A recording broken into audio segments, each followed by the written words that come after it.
And as we have been reporting since early morning today, that there has been quite an atmosphere of fervor, quite an atmosphere of enthusiasm.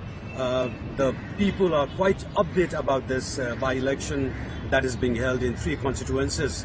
And if we compare this scenario with the past elections, we feel that there was a time when people, the general public, they used to be a little bit disappointed or a little bit laid back when it came to exercising their voting rights.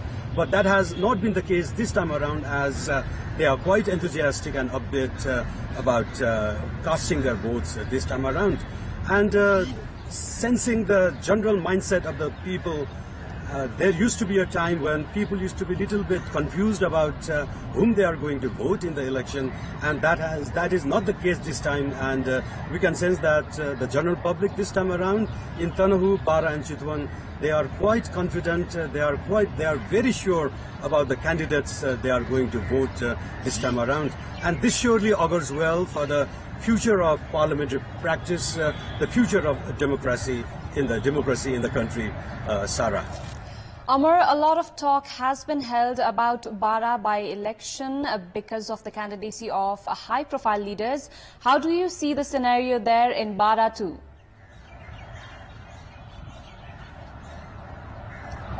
Yes, Sarah. Our viewers are quite updated regarding why the by-election is being held in Bara constituency 2.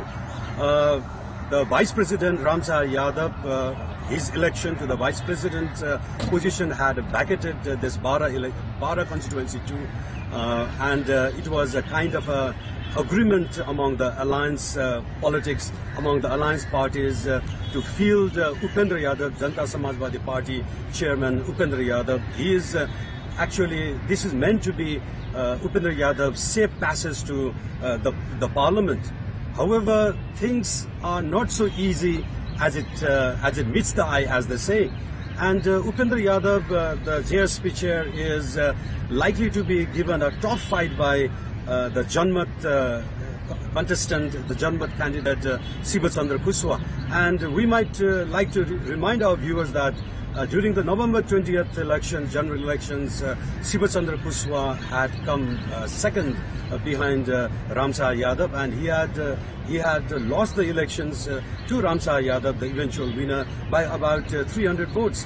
And since there was a scenario where he was not going to get the election ticket, and he parted his ways from Maoist Center, and he joined hands with Janmat Party, Sikherao Janmat Party.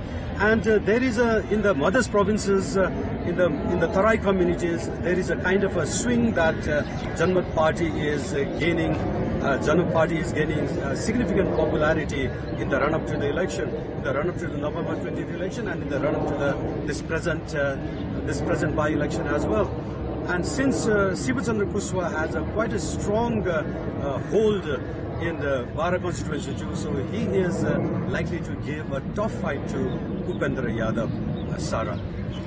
Likewise, Tanahu 1, where the by-election is being held, has drawn significant attention. How do you see the scenario unfolding there?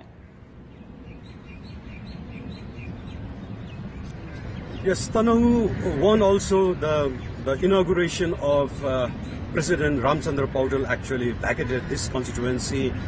And the alliance candidate, we have this alliance candidate, Govinda Bhattarai, contesting the election. And as alliance politics is dominating in national political affairs, alliance candidate is definitely going to be a very powerful candidate in Tanahu 1. And Tanahu 1 also happens to be the bastion of Nepali Congress, from where Ramchandra Paudel had won, the President Ramchandra Paudel had won during the November 20th elections. And then in Tanahu 1, the significant interest has also been generated by the candidacy of economist Dr. Swarnim Wagle. And as our viewers very well know, that Swarnim Wagle actually was from Nepali Congress, who parted his ways when he didn't get the election ticket. He parted his ways with the Nepali Congress, and then he joined hands with Ravi Lamichhane's this Rashtriya Swatantra Party.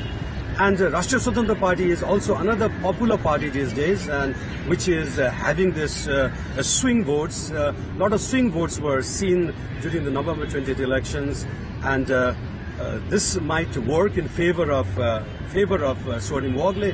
And Swarnim Wagle is a very well-known. He's a well-known intellectual. He's a well-known economist, and that will also work in his favor. And as it is said about politics, that everything is fair in war, love, war, and politics.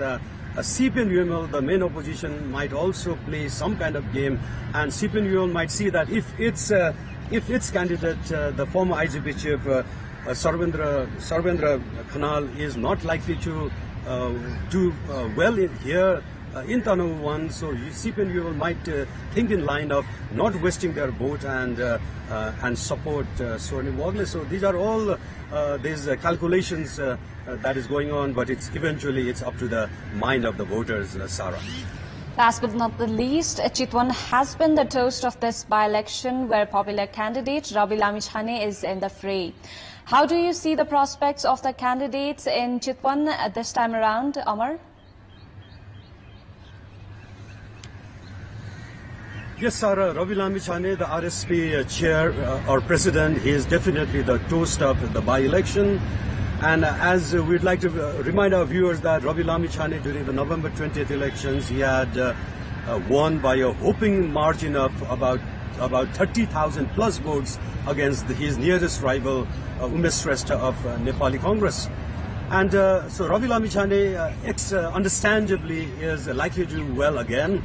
And but this 5 months since his election, these 5 months have been a very, very turmoil kind of a period. A lot of ups and downs that Ravi Lamichhane, like he eventually became the deputy prime minister, the home minister, and then his parliamentary, this lawmaker position was scrapped because of his this citizenship controversy.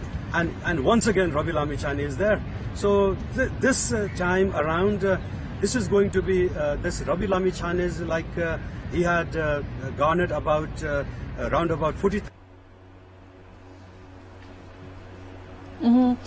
Thank you, Amar. That was our colleague Amar Singh Pradhan reporting live from Election Commission in Kathmandu.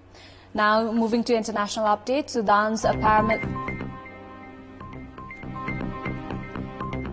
Sudan's paramilitary Rapid Support Forces said early on Sunday that a U.S. forces mission consisting of 6 aircraft had evacuated U.S. diplomats and their families from the country. The operation was carried out through coordination with the RSF, it added in a statement posted on social media platform Twitter. We have more news coming up, but right now it's time for another short break. Shivam Cement, Bharosa, Atut Samman.